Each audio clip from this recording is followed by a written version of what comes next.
আলোচিত টিপকাণ্ডে চাকরিহারা কনস্টেবল নাজমুল তারেক বিগত 2/4/2022 সালের খারাপঘাটে একটা ঘটনা ঘটেছিল।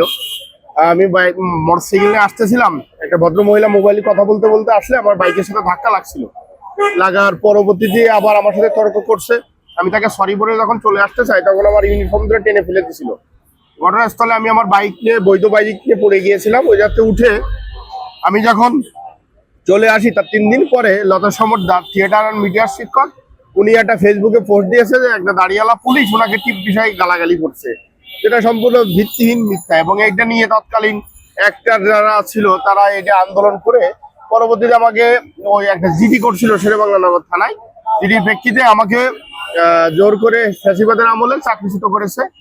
এখন আমি আজকে অবস্থান কর্মসূচির উদ্দেশ্য হলো মাননীয় তারেক রহমান প্রধানমন্ত্রী তারেক রহমান স্যারের কাছে আমি স্মারকলিপি প্রদান করতে চাই। এবং ফ্যাসিবাদের আমলে আমি এমনও বক্তব্য দিয়েছি যে তারেক জিয়ার বক্তব্য প্রচারে কেন বাধা, এ বক্তব্য দিয়েও আমি তৎকালীন বিভিন্নভাবে হয়রানি জুলুমের শিকার। আসলে চাকরি হারিয়ে মানবতার জীবনযাপন করতেছি।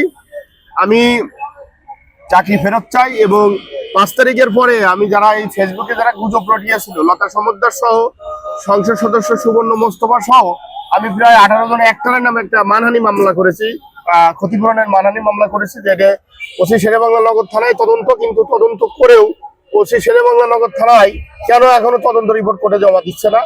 আপনাদের মাধ্যমে আমি মাননীয় প্রধানমন্ত্রীর দৃষ্টি আকর্ষণ করতে চাচ্ছি, আমি মাননীয় প্রধানমন্ত্রীর সাথে দেখা করতে চাচ্ছি এবং অবিলম্বে শেরেবাংলা নগর থানা থেকে যেন অবিলম্বে তদন্ত রিপোর্ট জমা দেয় কোর্টে, এই দাবি জানাচ্ছি। এবং আমি আজকের অবস্থান কর্মসূচির উদ্দেশ্য হলো প্রধানমন্ত্রী বরাবর আমি স্মারকলিপি দিতে চাচ্ছি এবং আমি আমার চাকরি ফেরত চাচ্ছি।